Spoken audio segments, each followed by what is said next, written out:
Oui aux énergies renouvelables, non aux énergies fossiles. C'est l'essentiel du message à retenir de cette conférence de presse organisée ce 11 octobre 2018 par l'ONG Les Amis de la Terre Togo. À travers la présentation des résultats de l'étude sur les potentiels impacts de l'exploitation du pétrole offshore au large des côtes togolaises, notamment à Devikopé, Bétiogbe et Katanga, et en se basant sur les conséquences néfastes issues de l'exploitation du pétrole au delta du Niger, cette organisation de la société civile appelle tout simplement les autorités togolaises à abandonner toute éventuelle exploitation du pétrole dans ces zones pour le bien des communautés présentes. Nous disons non aux énergies fossiles pour deux raisons fondamentales. La première raison, d'abord, quand on extrait le pétrole, la houille ou le gaz, les communautés riveraines qui ont le projet sont affectées. Et aussi, ça détruit la biodiversité.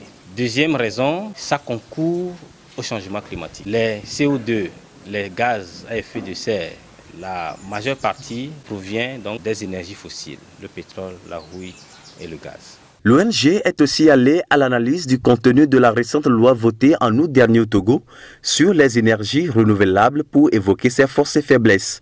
Et sur ce dernier aspect, un certain nombre de recommandations au nombre desquelles l'élaboration d'une stratégie qui permettra de mettre en œuvre des programmes de promotion des énergies nouvelles et renouvelables, la promotion des modes d'éclairage électrique économe et la sortie définitive des énergies fossiles ont été proposées. La préservation de l'activité de pêche, l'autre lutte pour laquelle ces défenseurs de l'environnement se battront toujours.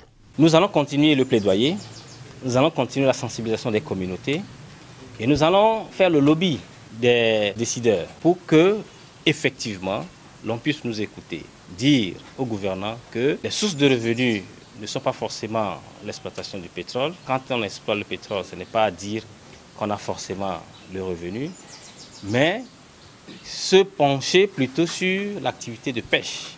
Dans la souveraineté alimentaire, nous avons donc la pêche. Et il faut nécessairement mettre un accent sur cette activité-là.